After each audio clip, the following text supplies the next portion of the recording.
Let's play some Telecasters.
Hey everyone, I'm Jack Fossett. Welcome to the channel and this Telecaster shootout between the three basic levels of vintage style Telecaster that you can get in Fender's basic offering. Today we have the Squier Classic Vibe 50s Telecaster, we have a Made in Mexico Classic Player Telecaster, and we have an American Original 50s Telecaster. Now I am going to say right off the bat, this is not a perfect comparison. This might not even be a fair comparison. Let's get right into why that is. There are two basic reasons. Number one, these are from different eras. The Squier Classic Vibe is a current run guitar. This is a modern Squier Classic Vibe. The American Original is the last iteration of the classic vintage style, but still regular production run. When I say regular production, I'm talking not custom shop. And then the oldest one that I have here is an older classic player Telecaster. That's the Mexican one, which has been replaced three times over actually, I think, because this one preceded the Baja Telecaster. Then those got replaced by the Vintera Telecasters, which now have been replaced by the Vintera 2. The second thing that makes this an imperfect shootout is that the American Original Telecaster is chambered. So now that those things have been said, I do want to say that each of these guitars is a fairly good representation of what they are at their various levels, right? I've owned a Vintera Telecaster before. I actually kind of miss it. I wish I didn't have to sell it. And this classic player one, it's not a one-for-one, but tonally, it's very, very close. Now, the big question, obviously, for a lot of players is to why do you get one versus the other? The number one thing is cost, and the cost of these is pretty wildly across the map. They're very, very starkly different from each other with where they are. Then the next thing is going to be tone, how do they sound, and then the next thing is going to be probably the other things. The other things being fit, finish, build, quality, and all that sort of thing. As you can tell tonally, right from the first jam, they're pretty comparable. They each have their own characteristics. None of them really stand out to me as like wildly different from the other. I do think that Fender has always had a pretty good handle in general on making sure that things are at least decent for the price that you're getting and pretty respectable. So obviously, first come, first serve, we're going to talk about the classic vibe. The classic vibe tonally really stands up to the other two. In fact, I really enjoy the character, particularly of the bridge pickup on the classic vibe. The neck pickup, I don't know if any of you noticed, and I go into more detail on this in my classic vibe review, but the neck pickup has a nice character, but it's a little dark and a little bit lacking in articulation, which is too bad because, again, I think the voicing of the pickup is really good. I just wish it had a little bit more clarity and top end bite to it. But particularly with the bridge pickup, I don't necessarily think it's really lacking or very starkly less than the other guitars. And then again, you get up to the Mexican one and the American one, and right, the American one, yeah, it has a little bit more depth of tone. The pickups seem to have a little bit more character, almost a little bit more of a professional sheen to them. But what I think you'll probably all agree with me on in this comparison is the difference in tone does really not reflect the difference in price. When you talk about the stark difference in price of these, it's too much really to kind of justify the added amount of money if you're talking about tone alone. Where these are pretty starkly different, I do think, is in the build quality. And in that sense, I will say the American one is a noticeable step up in build quality. First of all, one big thing is that the American guitar has the appropriate Fat 50 style neck, whereas the Squier in particular has a much thinner neck. Now, if you like the thinner neck, that's great, but if you're looking for something that's a little bit more akin to what an actual 50s Tele would have been, they had the big fat necks, and the Squier does not have that. The finish is noticeably better and noticeably more professionally done on the American guitar versus both the Squier and the Mexican one. The Mexican one, however, does have better hardware. It's kind of put together a little bit better. The Squier gets the most demerits, let's say, when it comes to that build quality. The finish is a little bit thick. The wood is pretty heavy. It's definitely the heaviest guitar in kind of a slightly uncomfortable way, whereas the other two are lighter. Again, I know the American one is chambered, but again, having played other American vintage and American original Telecasters, they're fairly light, resonant guitars. The Squier is more resonant than you'd expect, but it is kind of heavy, and again, the finish just feels a little bit blocky. The real thing that bothered me about the Squier is the frets. The frets are pretty roughly done. They're kind of sharp around the edges. They have that little sort of unevenness in pockets, like they're not pushed all the way down. So if the string comes off the edge, you can get stuck in it. There were a couple of places where I honestly think it could have used a fret dressing. That to me is, now you're getting into a little bit of a heavier point, because that's something that most people can't do on their own. And if you bring it in to get that kind of work done, you're talking a little bit more expensive.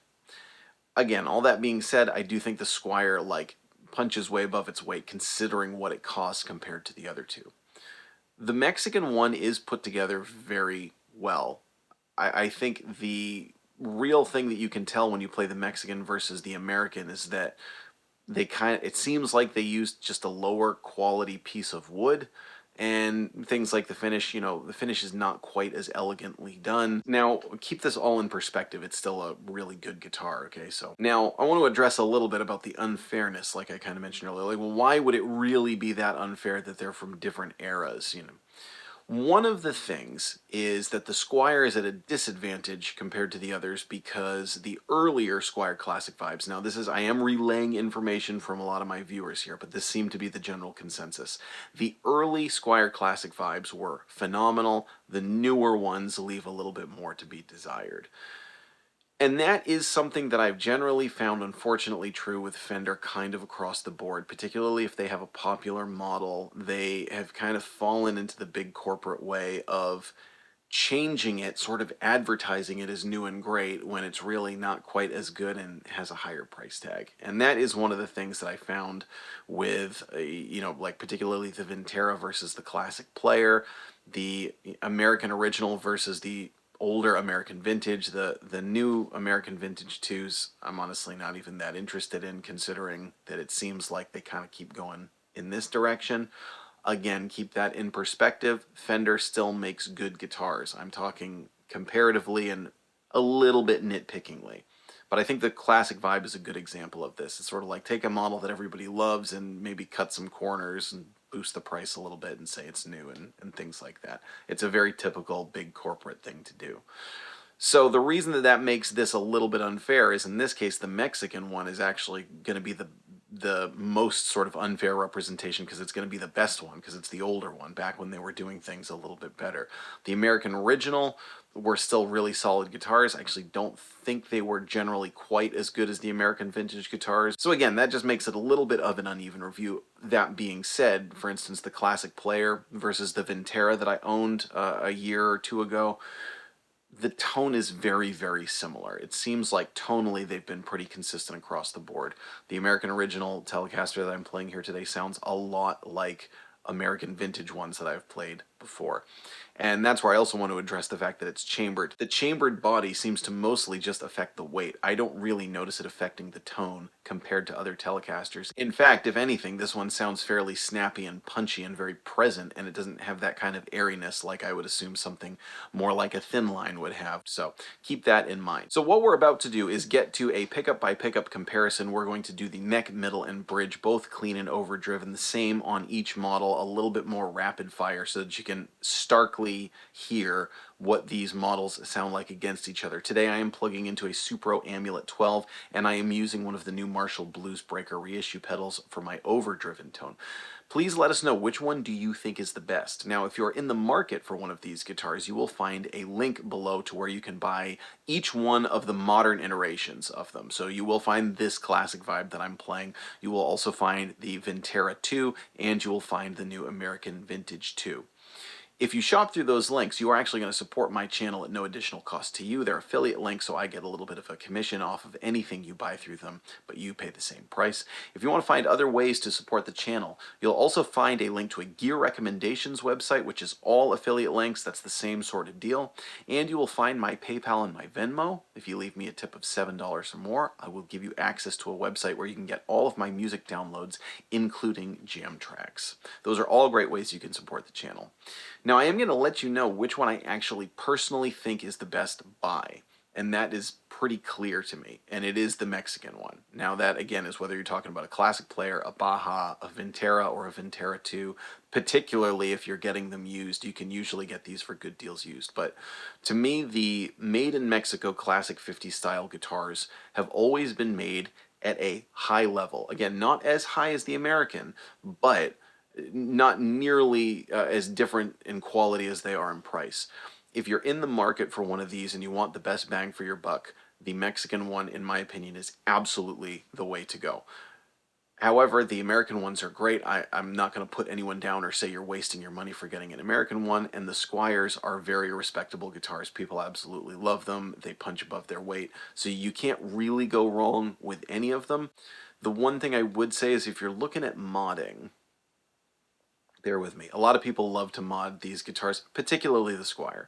I've had a lot of people leave comments like, oh, well, the Squier Classic vibe is just phenomenal. As soon as I change the pickups and I change the wiring and I change the bridge and I change the neck and I change the body, and you're like, you're not actually playing the same guitar anymore. Now, that's a little bit of a dramatization. It's actually not as crazy as you think. Like, people who say, like, I love this guitar and I've changed not everything, but like even down to something like the neck. At a certain point, when do you say, I really should have just bought the next level up? And I'm not saying that modding them is like, I love modding guitars. They make them more my own. I can kind of take something that's cool so I'm not knocking modding. I am just saying to a certain extent, be realistic about it too. So for what it's worth, that's my thoughts on that. So stick around for some more tone. Let us know what your favorite one is in the comments. I'm Jack Fossett. Remember to like, share, and subscribe. And I hope you enjoy the rest of the video.